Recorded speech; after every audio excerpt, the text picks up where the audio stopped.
Bismillahirrahmanirrahim. Assalamualaikum warahmatullahi wabarakatuh. Saya perkenalkan, saya Nanang Sukarsono. Sejak 21 November tahun 2023, saya mendapat amanah ditugasi sebagai Kepala Sekolah SMA Dharma Wanita 1 Pare dengan label baru yaitu boarding school, sekolah berasrama.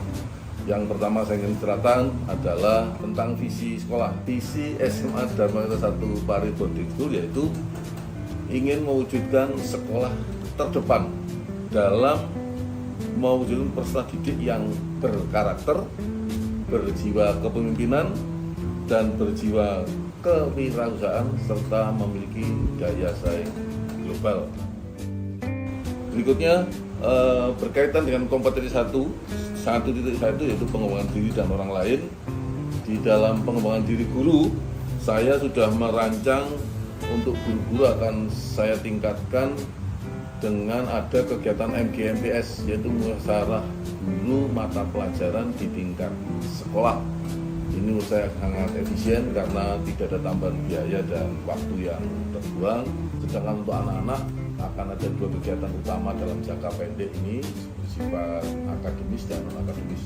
Untuk yang akademis, ini saya fokus ke Olimpiade Sains Nasional.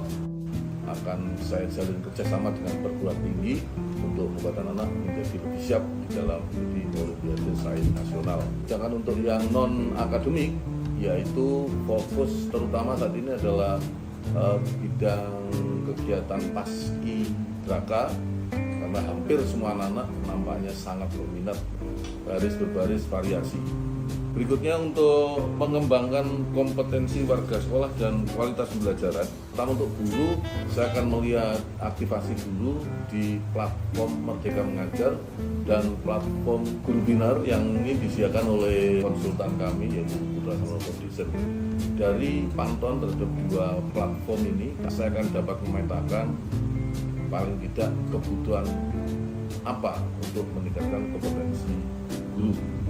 Untuk menjawab kebutuhan kompetensi guru, rencana saya akan memaksimalkan tadi yaitu MGMPS, lalu pelatihan yang menggunakan narasumber lokal, karena saya tahu di ada banyak sekali guru penggerak yang berpotensi.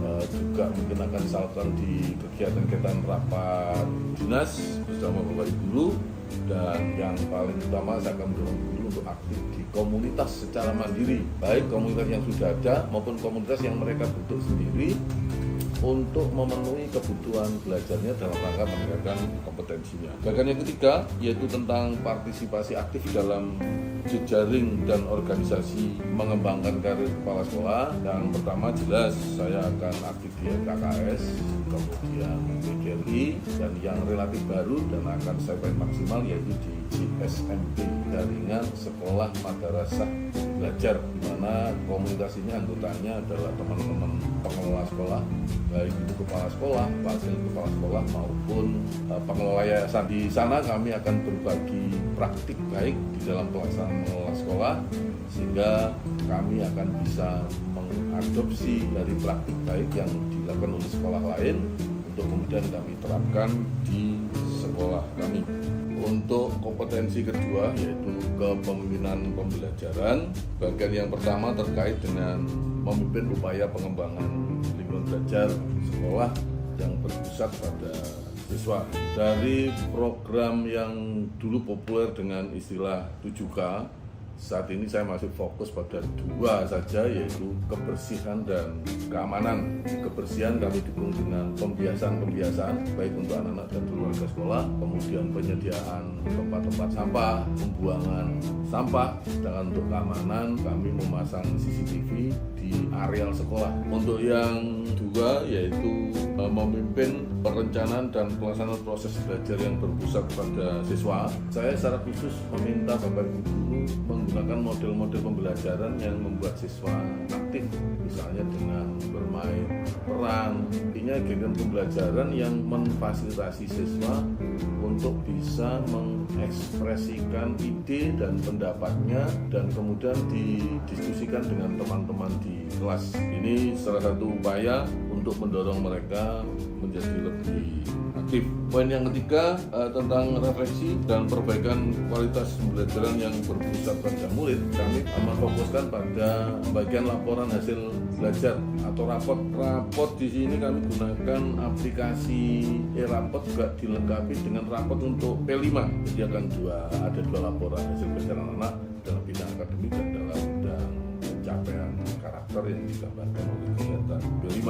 Dari kegiatan di atas kan kita dapatkan gambaran siswa-siswa yang masih memiliki tingkat kesiapan kurang, baik beberapa tujuan pembelajaran maupun mata pelajaran yang nantinya dilakukan kegiatan kesiapan yang baik oleh guru di semester berikutnya. Poin yang keempat, pelibatan orang tua sebagai pendamping dan sumber belajar di sekolah.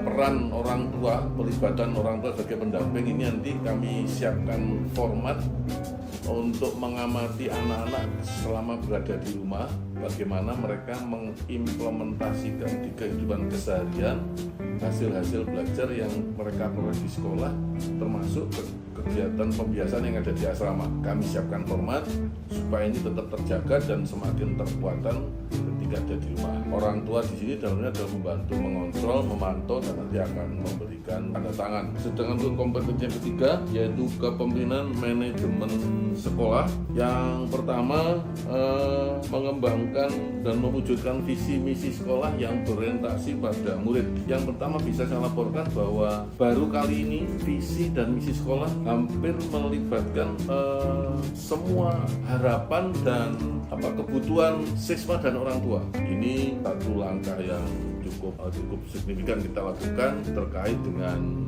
bahwa visi dan misi sekolah berorientasi pada kebutuhan siswa. Yang terakhir yaitu memimpin dan mengelola program sekolah yang berdampak pada siswa, bahwa seluruh aktivitas kami selain didasarkan pada kebutuhan-kebutuhan yang temporal juga selalu didasarkan pada hasil analisis rapot pendidikan, di mana rapot pendidikan menurut kami adalah gambaran real dari hasil belajar siswa secara umum, terutama dari literasi, numerasi, karakter, dan pembentukan lingkungan belajar yang dukung.